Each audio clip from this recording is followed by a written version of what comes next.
Conférence de presse des organisations fêtières des médias, un patron de presse se prononce sur les difficultés auxquelles les organes de presse et les journalistes font face. Antou Fofana joue son premier One Woman Show ce vendredi 1er octobre. Des précisions dans ce journal. À l'international, la Tunisie, Kais Saïed charge Najla Bouden de former un nouveau gouvernement. Mesdames et messieurs, bienvenue au journal sur Djoliba TV News. Les responsables des organisations professionnelles des médias étaient face à la presse ce mercredi à la Maison de la Presse. Objectif, tirer la sonnette d'alarme sur les difficultés auxquelles sont confrontés les acteurs des différents médias de notre pays. Les détails avec Aïssata Traoré et Bakoroba Niaré. Placée sous le thème « Les médias orphelins de la COVID-19 et de la transition », cette conférence de presse était l'occasion pour les patrons de presse de pousser un cri de cœur afin d'alerter l'opinion nationale sur les maux qui minent le paysage médiatique national. Nous avons des charges incompréhensibles et l'État, il faut dire, ne joue pas sa partition. Et il n'y a même pas de budget de publicité. Dans les autres pays, les budgets de publicité sont énormes pour faire travailler les télévisions, la presse écrite, les radios, tout le monde. Mais ici, c'est néant. Donc, à l'allure où l'État est en train de fonctionner, on tue à petit feu la presse. Donc, nous ne pouvons pas accepter cela. C'est un droit pour nous, un devoir pour l'État de s'assumer et de faire ce que la loi a prévu. Selon les conférenciers, cela fait 3 ans que la presse malienne ne bénéficie d'aucune aide à la presse, conformément à la convention collective. L'absence de ce fonds de soutien alloué aux médias peut avoir des conséquences pour la collecte et le traitement de l'information, ont-ils estimé. Pour la presse, il ne s'agit pas d'attendre que l'État nous donne les 200 millions pour que les problèmes de la presse soient résolus. Il faut aussi aider la presse de manière à ce qu'elle puisse se prendre en charge. Au moment de l'élaboration des textes réglementaires et législatifs, on avait demandé que les auditeurs de télévision puissent bénéficier de quelque chose concernant leur œuvre, notamment des redevances. Autre point évoqué au cours de cette rencontre, la dépénalisation du délit de presse qui constitue une sorte d'épée de Damoclès sur la tête des journalistes maliens, a indiqué Chana Takiyou. Il s'agit de revoir la loi sur la presse et délit de presse afin qu'un journaliste ne puisse pas aller en prison en raison de ses opinions, en raison de ses idées. Mais aujourd'hui, avec cette loi scélérate sur la cybercriminalité, et à demander purement et simplement la dépénalisation des délits de presse. À travers ce point de presse, les organisateurs attendent des autorités de la transition de déployer les voies et moyens pour une presse libre, indépendante dans un Mali unifié. Toujours dans le cadre de cette conférence de presse, des organisations fêtières des médias, certains patrons de presse se sont prononcés sur les difficultés auxquelles les organes de presse et les journalistes font face. Ils sont au micro d'Adama Sanogo. Les journaux ne peuvent pas continuer à travailler gratuitement. Nous avons des charges incompréhensibles. Et l'État, il faut dire, ne joue pas sa partition. Et il n'y a même pas de budget de publicité. Dans les autres pays, les budgets de publicité sont énormes pour faire travailler les télévisions, la presse écrite, les radios, tout le monde. Mais ici, c'est néant. Vous êtes tous de la presse, vous savez les conditions dans lesquelles vous travaillez. Vous savez que vous êtes très mal payés parce que vos entreprises de presse ne sont pas viables. D'habitude, chaque année, le gouvernement donne 200 millions. Par moment, c'est 300 millions. Et je me rappelle, la dernière aide, nous avons eu 300 millions de francs CFA à répartir entre les radios et la presse écrite. Plus aussi la maison de la presse et la BAP, je pense. Donc maintenant, avec l'arrivée de la Covid, le gouvernement a clairement dit à tous ses partenaires qu'ils traversent des difficultés qui font qu'ils sont obligés de réajuster un peu les choses. Et donc ce qui a fait que nous, à notre niveau, ça fait 3 ans maintenant que nous n'avons pas ça. Tous les hommes politiques ont passé par là. Et ils viennent vers nous en demandant, il faut vraiment la reconstruction du pays, il faut vraiment pour la paix et la cohésion sociale.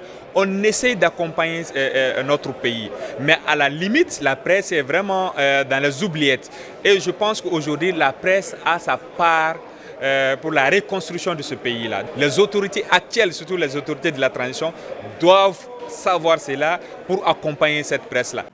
Un convoi d'une entreprise minière sécurisée par les forces armées maliennes a été la cible d'une attaque djihadiste mardi 28 septembre 2021. 5 gendarmes maliens ont été tués et d'autres blessés, des matériels emportés par les assaillants. L'armée malienne affirme avoir de son côté neutralisé 4 djihadistes. Suivons le commentaire d'Aminata Traoré. L'endroit où l'attaque s'est déroulée est éloigné du centre et du nord du Mali, où opèrent traditionnellement les djihadistes. L'axe Bamako-Kaï est vital pour l'économie malienne et les marchandises du Mali. Quant à l'identité exacte des djihadistes qui ont mené l'attaque contre les forces armées maliennes qui assuraient la sécurité du matériel d'une entreprise, plusieurs sources sécuritaires pointent du doigt les partisans du prédicateur radical Amadou Koufa du centre du Mali. Allié à Yag Agali, qui est dans le nord, et à la tête des djihadistes qui ont noué une alliance avec AQMI. Certains observateurs estiment que les djihadistes semblent désormais décidés à occuper l'ouest du Mali pour tenter d'étouffer économiquement le pays. Outre la route qui mène vers le Sénégal, d'importantes sociétés minières sont installées dans cette même région. Devant la menace de voir s'installer sur la route nationale 1 ces hommes armés, les forces de sécurité du Mali ont décidé d'y renforcer leur dispositif sécuritaire.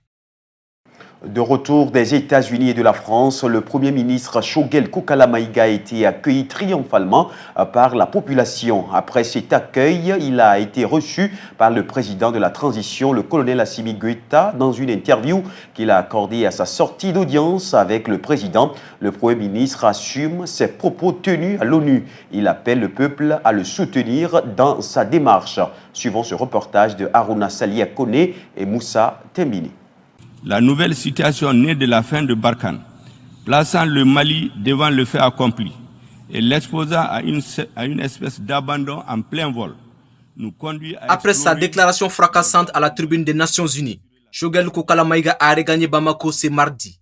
Il a été accueilli et conduit en héros à Koulouba où il a été reçu par le colonel Assimi Goïta. À sa sortie d'audience avec le président de la transition, le Premier ministre persiste et signe. Le Mali est en quête de sa liberté d'État souverain dans ses prérogatives en matière de défense et de sécurité. Cette voie souveraine du Mali, en quête d'autonomie et d'indépendance en matière de sécurité et de défense, a été entendue aux 4 coins du monde. A-t-elle été comprise? Nous l'espérons. Choguel Kokala Maïga est conscient que sa déclaration a engendré une brouille entre Bamako et Paris, une chose qu'il assume. Il se montre droit dans ses bottes et appelle le peuple à l'union sacrée autour des intérêts supérieurs du pays. Au lendemain de cette intervention, je souhaite que mes compatriotes, toute obédience politique, religieuse, régionale, ethnique confondue, soient davantage soudés et se tiennent debout comme un seul homme. La réaction de la France ne s'est pas fait attendre. Au lendemain de la sortie du Premier ministre malien, la ministre française des Armées, Florence Parly, a qualifié ses propos d'inacceptables et d'indécents. Le Premier ministre n'a pas souhaité commenter ces propos peu cordiaux de Florence Parly, mais indique sur sa page officielle qu'ils travailleront à mettre en œuvre le contenu de ce discours sans se dérober. Toujours pas d'entente entre les syndicats de l'éducation signataires du 15 octobre 2016 et le gouvernement. L'inapplication de l'article 39 est en partie responsable de ce désaccord entre les syndicalistes et le gouvernement. Après la prise en otage des examens de fin d'année, la rentrée aussi semble menacée. Notre reporter Aminata Traoré a reçu le porte-parole de la synergie des syndicats signataires du 15 octobre 2016. Suivons. À quelques jours de la rentrée officielle des classes, les enseignants signataires du 15 octobre 2016 et le gouvernement malien n'ont toujours pas trouvé de consensus, après une année scolaire perturbée par de nombreuses grèves. Pas eu d'évolution depuis les dernières négociations qui sont soldées par la signature d'un procès verbal de non-conciliation. Il y a eu des rencontres informelles, certes, avec la partie gouvernementale, mais il n'y a pas eu d'évolution. Les syndicats tiennent à l'application de leur statut, à l'application de l'article 39. Le gouvernement actuel n'est pas dans la disposition de le faire. Vu que les enseignants signataires du 15 octobre n'ont pas participé à la correction des examens cette année, à la question de savoir si le Premier ministre Choguel Kokala Maïga a gagné le duel contre les enseignants, le porte-parole se prononce. Vous savez, pour nous, cette question de statut a existé avant Choguel. Il demeurera après Choguel. Il n'est qu'un serviteur de la République et un passager. Et le statut va exister, les enseignants vont rester dans ce pays. Donc pour nous, il n'y a pas de duel entre nous et Choguel. Maintenant, le fait d'organiser les examens, syndicat de l'éducation, nous avons décidé en toute responsabilité de ne pas nous associer à cette mascarade, parce que pour nous, ce ne sont pas des examens. En réalité, ils sont en train de mentir aux Maliens, ils sont en train de tromper le Malien. Tout le monde a vu comment ces examens ont été organisés, dans quelles conditions c'est fait. Et les résultats qu'ils ont proclamés sont là. On verra à la rentrée comment est-ce qu'ils vont gérer ces flux. Voilà, donc pour nous, rien n'est gagné d'abord. Rien n'est gagné d'abord. Ce qui doit être dans une république, ce qu'on doit gagner, c'est l'application des lois de la république, pas autre chose. Selon les syndicalistes, les comportements et les actions du gouvernement ont pour objectif de nuire à leur lutte. Le porte-parole invite ainsi ses camarades de lutte à aller jusqu'au bout. Vous savez, lorsque le syndicat de l'éducation, nous sommes en mouvement de grève et que nous avons terminé l'année scolaire en mouvement de grève, il est évident que si une nouvelle rentrée se pointe, nous allons nous préparer pour prendre des actions. Aujourd'hui, à la date d'aujourd'hui, nous n'avons rien décidé d'abord en termes d'action, mais nous avons déjà réfléchi sur un certain nombre d'actions que nous sommes en train de peaufiner, que nous allons partager avec nos bases, parce que c'est au nom de cette base-là que nous sommes en train de revendiquer. Par ailleurs, les syndicalistes rassurent les militants de leur détermination et de leur constante disponibilité à défendre les intérêts de l'école en général et celui des enseignants maliens en particulier. Maître Kassoum Tapo n'est plus l'avocat de l'ancien Premier ministre Soumeylou Boubèye Maïga, écroué dans le cadre de l'affaire dite d'achat de l'avion présidentiel et du contrat d'équipement militaire. Les raisons de cet abandon sont dans cet élément que je propose de suivre avec Abdoulaye Konimba Konaté et Aminata Chektal. Je me retire de ce dossier pour ne pas noyer l'essentiel. L'essentiel étant que la Cour suprême a inventé une procédure pour instrumentaliser l'affaire sur ordre du ministre de la Justice. Tels sont les propos de Maître Tapo, avocat de Soumeylou Boubèye Maïga, inculpé dans l'affaire dite de l'achat de l'avion présidentiel et du contrat d'équipement militaire. En effet, le désormais ex-avocat de l'ancien Premier ministre estime que l'affaire qui a emporté son ancien client prend une tournure politique. Au dire de Tapo, il sied à lui de se retirer de l'affaire déjà instrumentalisée par les autorités et d'éviter que le pouvoir en place ne se serve de lui pour étouffer les procédures normales, car Maître Tapo a été ministre de la Justice et conseiller spécial de l'ancien président Ibrahim Boubacar Keïta. Il est à rappeler que le 26 août dernier, Soumeylou Boubèye Maïga a été placé sous mandat de dépôt. Il est soupçonné dans le cadre de l'achat en 2014 d'un avion présidentiel pour un montant de 20 milliards de francs CFA au moment où il était ministre de la Défense. Un achat qui a fait l'objet de surfacturation, de détournement de fonds publics, de fraude, de trafic d'influence et de favoritisme selon un rapport du bureau du vérificateur général. Cependant, Soumeylou Boubèye Maïga, au moment de son inculpation, était défendu par Maître Kassoum Tapo, celui-là même qui a dénoncé une violation de procédure au début de l'affaire, abandonne son client aujourd'hui, même si toutefois, il affirme l'avoir laissé entre de bonnes mains. À présent, l'image du jour consacrée au château de Versailles. Le château de Versailles est un château et un monument historique français qui se situe à Versailles dans les Yvelines en France.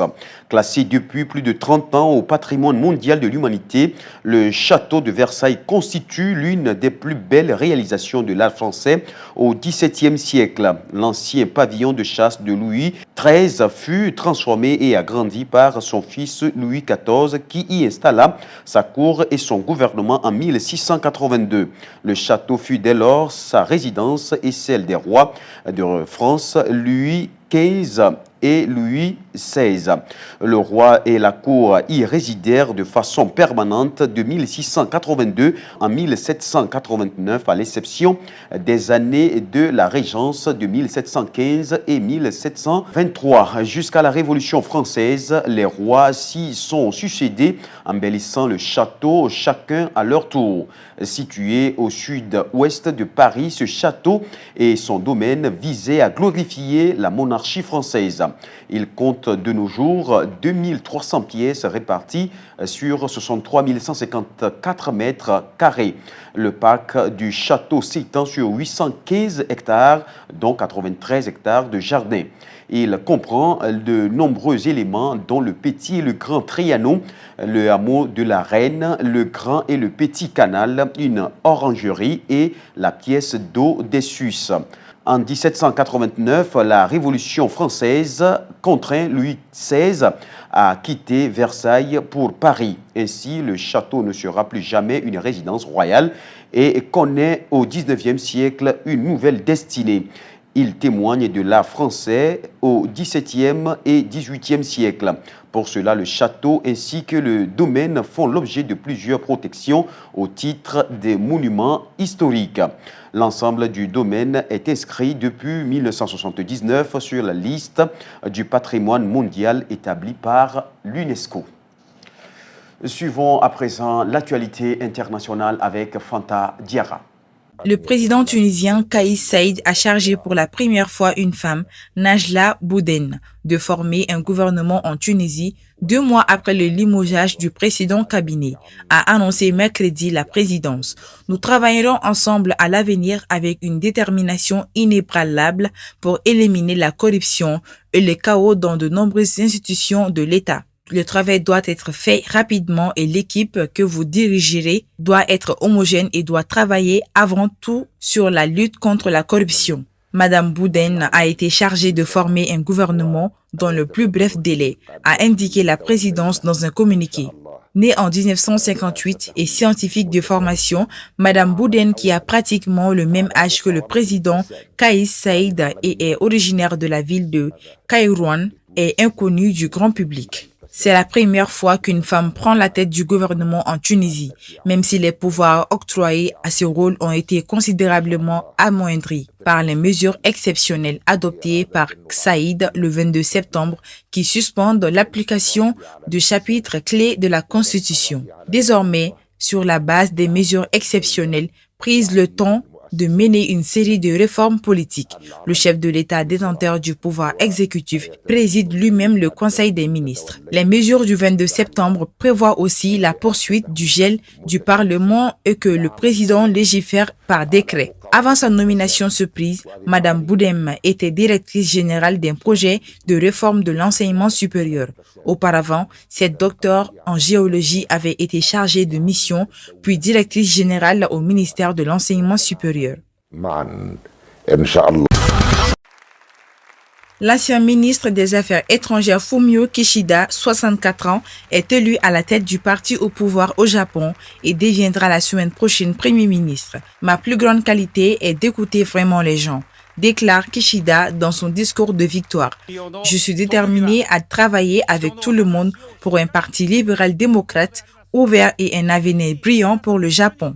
Je vais me mettre au travail avec tout mon pouvoir à partir d'aujourd'hui et j'espère que tous les membres du parti et législateurs travailleront avec moi. Nous avons maintenant les élections de la Chambre basse et de la Chambre haute qui approchent. Nous devons montrer à la population que le Parti libéral-démocrate renaît et nous devons solliciter son soutien.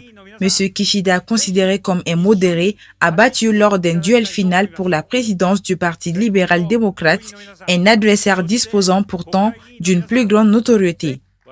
Taro Kono, 58 ans, le monsieur vaccination anti-Covid du gouvernement sortant. L'actuel Premier ministre Yoshihide Suga, impopulaire dans l'opinion, après 1 an à la tête d'un pays marqué, comme ailleurs, par la crise sanitaire, avait décidé de ne pas se présenter à ce scrutin du PLD qui domine la vie politique japonaise depuis 1955, affirmant sa volonté de réduire les inégalités sociales et de mener une vie politique de la générosité. Il a cependant dit dans le même temps vouloir assainir les finances publiques. Je l'évoquais dans les titres, la comédienne malienne Kantou Amina Ibrahima Fofana alias Antou donnera son tout premier spectacle d'humour One Woman Show ce vendredi 1er octobre au ciné Lafayette de Kati, un spectacle aux couleurs de la comédie musicale. L'information a été donnée lors d'une conférence de presse tenue mardi 28 septembre 2021 au siège de Diata Productions. Youssouf Kone et Bakoroba Niaré. Plusieurs vidéos sur les réseaux sociaux où elle engrange plus de 100 000 abonnés sur Facebook, des milliers de vues sur YouTube, des spectacles collectifs et des rôles dans de célèbres pièces de théâtre et des films maliens sont à l'actif de la jeune comédienne Kantou Amina Ibrahima Fofana, alias Antou Fofana. Il était donc grand temps pour elle de jouer son propre spectacle public, un défi qu'elle entend relever le 1er octobre 2021 au ciné Lafayette de Kati à travers son One Woman Show aux couleurs de la comédie musicale. Un spectacle innovant et ambitieux organisé avec l'appui de Diata Productions. Je sais quand même que ça va être du lourd. Ça sera quelque chose, je dirais, du jamais vu au Mali. Pour une première fois et par une femme. Pour ce premier One Woman Show, la comédienne a misé sur un spectacle diversifié avec l'intervention sur scène d'autres disciplines artistiques telles que la musique et la danse. Le spectacle gravitera autour de 3 thématiques qui dépeignent les réalités et dénoncent les tares de notre société à travers l'humour. Il y aura 3 thèmes. Et le premier thème, ce sera sur une jetteuse de coris, dont il y aura des artistes, des chanteurs, des musiciens, des comédiens ou des danseurs qui viendront regarder leur avenir. Le deuxième thème, c'est sur le soulard que j'adore. Et là, c'est un soulard qui parle de tout, qui va pas parler inutilement, mais qui va toucher un peu aux mots, aux différents mots de la société. Et le troisième thème aussi, ça c'est sur la folle, que j'adore d'ailleurs. Et parce que quand je suis folle, je suis à l'aise. Faire de ce coup d'essai un coup de maître, tel est le défi que s'est fixé la jeune comédienne ce vendredi dans sa ville, Kati.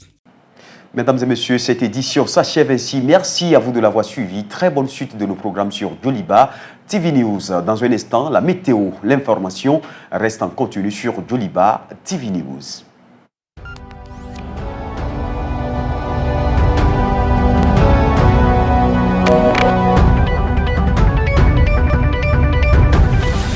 Joliba Evening News.